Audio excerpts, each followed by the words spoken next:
If you've missed any of the earlier episodes of the Great Tastes series and want to see the shows and get all the recipes, go to greattastesmb.ca.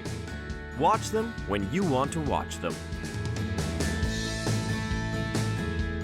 Welcome back to Great Tastes of Manitoba, and I guess it only makes sense that in an episode called Dairy Best Desserts, we have a Dairy Best Cobbler, courtesy of Sarah Cahill, Dairy Farmers of Manitoba. Now, there's been much discussion here on the set about this cobbler and how everybody wants to eat it afterwards.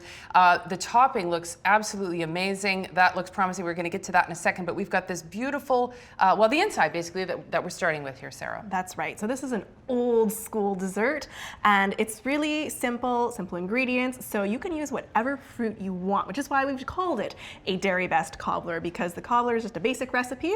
You can choose fruit that's in season, so like apples or strawberries, rhubarb. Whatever works, hey? Whatever works. And I know this past summer, the berry season produced really beautiful, and there was a lot of fruit, and so if you've managed to like store ahead and process some of those strawberries or even Saskatoon berries, that would be perfect. That would be perfect. Whip it out of the freezer and here you go. And in fact, it's a perfect segue because we have used some frozen berries in our recipe because fruit isn't always in season, right? Mm-hmm. So we've used a frozen mixed berry mix.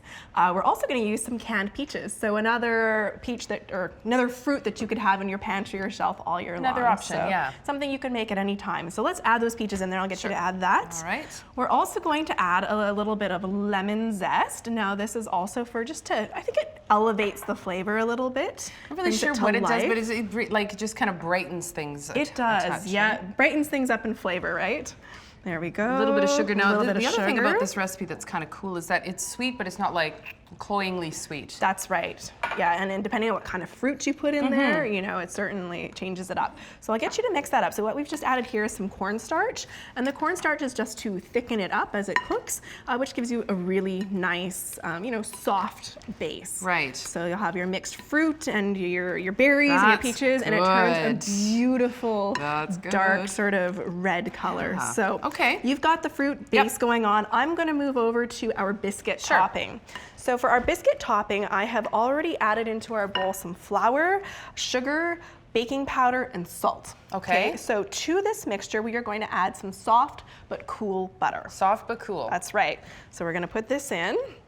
And then what we're going to do is we are going to cut it up using a pastry blender. I always forget to take the butter out of the fridge or the freezer sometimes. It's like, oh dang, I'm not gonna be able to make this for 2 hours because it's hard. It is hard, and sometimes I cheat and I do the microwave trick. It doesn't always work out perfectly, but sometimes you gotta just bang on, if right? you can put it on the counter though, like it's perfect, right? It's like good temperature, right? Because sometimes you put it in the microwave and it melts a little bit too much. So this is, thinking ahead a little bit, right? That's right. And did you know that you can actually leave butter out on the counter safely for a little while?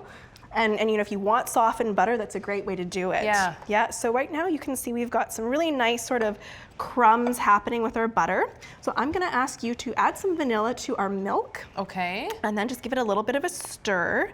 And what we're gonna do is we're gonna be adding that milk into here to make our biscuit topping. And milk, of course, courtesy of the, 290 family-owned farms. And what were you saying, Sarah? It's roughly a milking herd at any given time of about 150 milking cows, right? That's absolutely right. Yeah. And all of our Manitoba dairy farms are family owned and operated as well. So it's nice to know that our milk comes from local farms near you, right? 150, we had 16 when I was growing up. That seemed like a lot. Well, and Especially when I had to get up bright and early to milk them. I wasn't too crazy about that, but thank goodness that there are dairy farmers. Okay, so we're pouring you can just that pour in. that in, yeah. And then what we're gonna do is we're just gonna mix it up with a fork. And now mixing it up with a fork makes that nice ragged dough that you usually would associate with a biscuit So topping. up until a moment ago when you added the milk, it was almost like a pie topping because you have that little bit of butter in there for those like a flaky. So what's the topping ultimately? It's kind of like a crumbly sort of thing? It's very much like picture a biscuit, almost like a breakfast biscuit or something, and then we're just dolloping that on top. So I'm going to show you how it's going to look in just a sec. So actually, if you want to pour the fruit mixture into our 9x13 pan. Okay. I would probably mix this a bit better when you're making it at home. I didn't quite mix it Oh, up. that's perfectly, okay. but You know what, it's get all the gonna idea. even out when it cooks anyways, Yeah. right? And you can always play with it a little bit and even it out when it's in there. Okay, so we've got our nice berry bottom. And so then we've got our biscuit dough, which we're dough, which we're gonna put on top.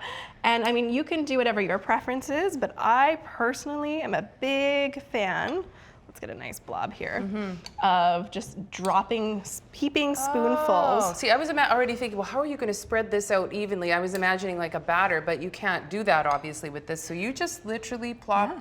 Okay. And I mean, if you prefer it spread out, you could certainly do that, but I think you get a really nice look with this, okay, actually. I'm going to just, because I know we've got something here ready to go. That's right, and you're So- going to see how nice this looks when it bakes up. Very exciting. And you Oh can my brush the- goodness. Yeah, you can brush the tops with a little bit of milk, which helps it to brown.